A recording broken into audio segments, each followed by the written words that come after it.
X ラウンダーによる運用を前提に開発された最強のガンダム AGFX ガンダム AGFX ガンダム AGFX はフリット・アスノが作り上げた第1世代ガンダム AG1 第2世代ガンダム AG2 第3世代ガンダム AG3 を経て半世紀にもわたるベイガンとの戦闘データを吸収蓄積解析し続けた結果、エイジシステムが導き出したガンダムの最終進化系であり、究極の到達点ともいえる機体がこの AGFX である。機体名の FX とはフォロー X ラウンダーの略称であり、搭乗者であるキヨアスノの並外れた X ラウンダー能力に追従できるだけの性能を有する機体という意味が込められている。そんなガンダム AGFX の系譜の始まりは、銀の杯条約以前に伝承として語り継がれてきた伝説の機体ザ・ガンダムにまで遡り、前述の通り前身となる AG1、AG2、AG3 を経て完成に至っている。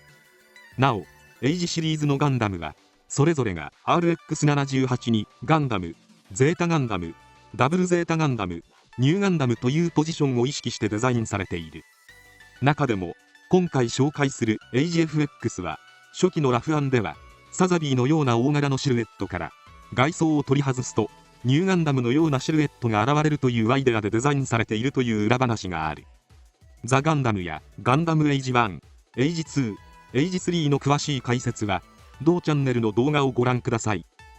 ガンダム AGFX の誕生と機体性能。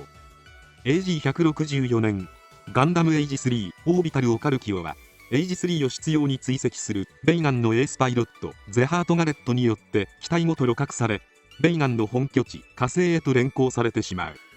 消息不明となっていた父アセム、キャプテンアッシュが率いる宇宙海賊ビシディアンの援護もあってなんとか火星から脱出を果たしたキヨであったが、セカンドムーンでの XVMFZC ガンダムレギルスとの戦闘で AG3 は大破。この時点ですでにキヨの高い X ラウンダー能力とパイロット技量、反応速度に AG3 自体がついていけないという問題が発生していた。そこで損傷の激しい AG3 を修復するのではなく、キヨの能力に合わせたキヨ専用のガンダムの開発がエイジシステムの提案を受けたディーバの整備士長ジョディ・マッドーナ主導のもと推し進められることになる。こうして大破した AG3 のコアユニットをベースに火星圏での戦闘データとキヨのパイロット能力に合わせた調整が図られ、エイジシステムが組み上げた最強の機体ガンダム AGFX が誕生を果たす。ただしエイジ3のコアユニットをベースに設計されてはいるものの、新設計のフレームを採用したことで徹底的な軽量化と高機動化を実現させており、機体全体がフレームレベルで手が加えられているため、エイジ3の回収機ではあるが開発コンセプトが異なるといった意味ではエイジ3とは全く別物の機体として完成している。さらにエイジ1からエイジ3まで共通して採用していたウェアシステムが廃止されている。これには本機がウェアシステムによる追加オプションの換装機構を採用せずとも全戦闘領域に対応可能な高度な汎用性と戦闘能力を有していると判断されたからである。その機動性と運動性は X ラウンダーの並外れた反応速度に追従できるほどに改修が施されており、前述の通りエイジ3の基礎構造をフレームレベルで見直され、機体重量においては約 10% の軽量化が図られている。これらの工夫によってウェア換装なしでもこれまでの全てのガンダムの機動性を上回る性能を獲得。またエイジ3と同じ緊急脱出機構を兼ねたコクピットカプセルとしての機能を有するコアファイターを搭載しており、機体の背部からコアファイターの機種を挿入するドッキング方式が採用されている。コクピットが位置する胸部にはこれまでの全世代機に共通していたエイジシステムのマークが外側ではなく装甲の内側に隠れた仕様になっており、これはコアファイターと同じく希少とされる X ラウンダーの生存率を高めるための機構とされ、コクピット内部はベース機のシステムを継承しつつレイガン製の機構を取り入れた全天周囲モニターが採用された。また詳細は不明であるが X ラウンダー能力を補助する機構としてサイコフォローシステムというシステムが搭載されているとも言われている。 AGFX の武装 X ラウンダー専用機として開発された AGFX はベースとなったエイジ3の高いパワーと出力を継承しつつ X ラウンダー専用兵装を組み合わせた武装群で構成されている。この武装群の中でも AGFX 最大の特徴が遠隔誘導無線兵器 C ファンネルを装備している点にある。この C ファンネルはベイガン製の誘導無線兵器であるビットを参考に開発されたものであり、大型 C ファンネル6機と小型 C ファンネル8機の計14機で構成されている。各ユニットは機体の両肩部、背部、腰部、腕部にそれぞれマウントされており、展開時にはキヨの X ラウンダー能力によって制御され、先端に搭載された刀剣型の高周波ブレードによる打突攻撃が繰り出される仕様になっている。この高周波ブレードはエイジ1スパローのシングルブレードを発展させたものであり、その攻撃力はベイガン製モビルスーツの装甲をやすやすと両断する威力を誇っている。またファンネル特有の射撃兵装は搭載されておらず、打突による攻撃がメインとなるほか、端末自体がビームの直撃にも耐える強度を誇っているため、遠隔制御のシールドとしても機能するとともに、機体全周に展開することで球体状のバリアーを形成することも可能となる。まさに攻防一体の万能型兵装であり、地球とベイガンの共存という理想を胸に戦うキヨに適した装備となっている。その証拠に、どんな戦況においても敵の命を救う戦いを心がけており、遠隔制御のシールドを敵の機体を守るために使用したりもしている。しかしその戦い方は、ベイガンは討伐すべき悪魔という思想を持つ祖父フリット・アスノとの衝突を招き、助けることができなかった命を前にキヨ自身も苦悩するなど、自分自身を追い詰めてしまうところもあったが、最後まで人類同士の争いを止めるという信念を貫き、自ら歩むべき道を AGFX と共に示してみせている。スタングルライフル AGFX のメインウェポンとなる手持ち式携行火器、エイジ3のシグマシスライフルを発展させた装備で、方針側面のユニットが前方に展開することで、ブラスティアキャノンの小型版ともいえるチャージモードも展開可能になっている。まさに火力と連射性能の両立を実現させた高出力ビーム兵装であり、短時間であればビームを放射し続けることも可能で、敵機や敵のビットをなぎ払ったり、巨大な構造物を破壊するほどの威力を誇っている。メインの手持ち式火器としてはあまりに高威力なスタングルライフルではあるが、そのエネルギー供給方式は現在のところ不明とされており、弾切れを起こす描写も描かれたことから無限に撃てるわけではない模様。非使用時にはヨーグリアアーマーにマウントされるダイダルバズーカ、スタングルライフルに追加オプションバレルを装備させた高出力長距離型ビームバズーカ。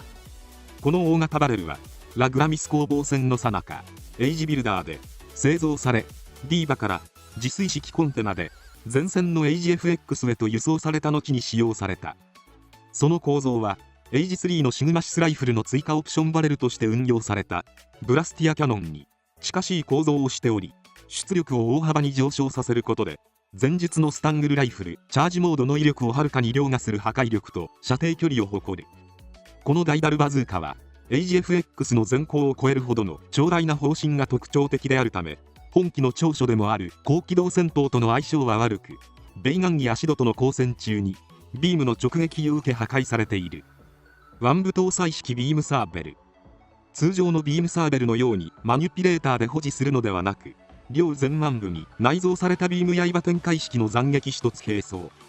C ファンネルの制御やスタングルライフルの保持を腕部で行うため、取り回しの良さを考慮し、携行式のビームサーベルは採用しなかったと言われている。FX バーストモード、最終決戦となるラグラミス攻防戦の直前にジョディ・マッドーナとウッドビットガンフェイルによって調整が完了した AGFX のリミッター解除形態。この特殊機能は短期で大多数の敵機に対応、殲滅を可能にすることを目的に搭載された機能であり、 AGFX の機動性と防御性能を最大限にまで高めた形態となる。発動する際は起動プロトコルを実行することで FX バーストモードへと移行し、機体各部の C ファンネル接続部から余剰エネルギーが噴出。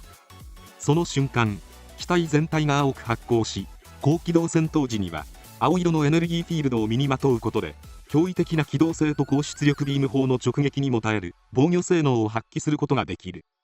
また、機体各部から噴出された余剰エネルギーはビームサーベルとしての運用も可能となり、その爆発的な機動力と防御性能に加えて、ベイガン製の重装甲モビルスーツ XVMZBC ザムドラーグをいとも簡単に切り裂く攻撃力も兼ね備えているなど、桁外れの性能を発揮することが可能となる。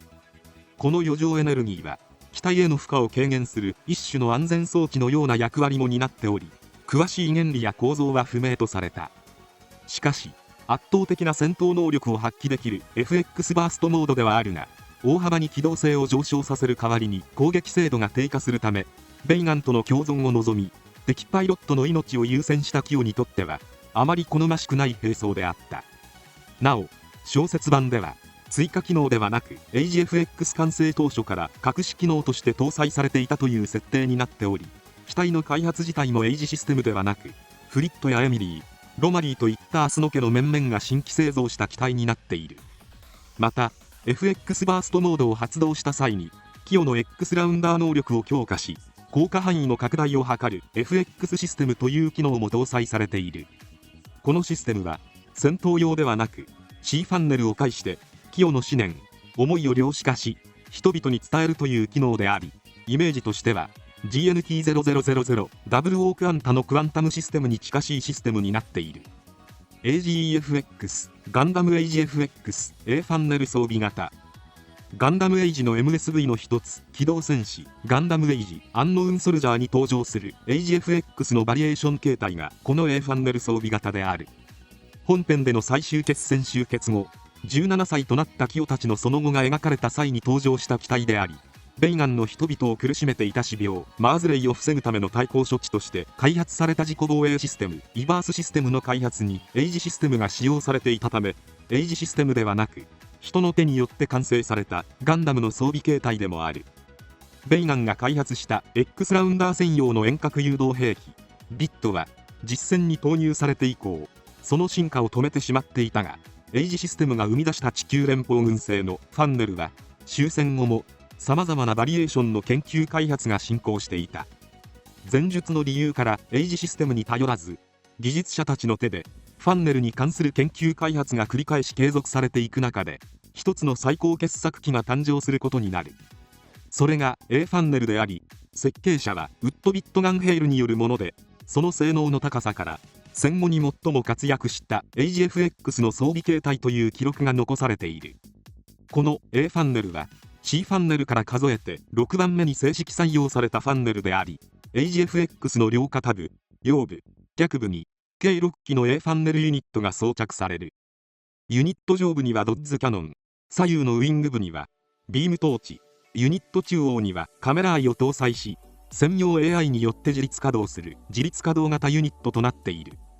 AGFX に装着された状態では砲撃能力やその他の機体性能を向上させるほか、 A ファンネルの後部には伸縮式のグリップが収納されており、取り外すことで A ファンネルソードモードとしても使用することが可能となる。このソードモードはビームトーチのリミッターを解除することでマニュピレーターで保持する長大なビームサーベルとしての運用を可能にする機能となっている。以上、ガンダムエイジ FX の解説を終わります。最後まで動画をご視聴いただきありがとうございました。チャンネル登録、高評価よろしくお願いします。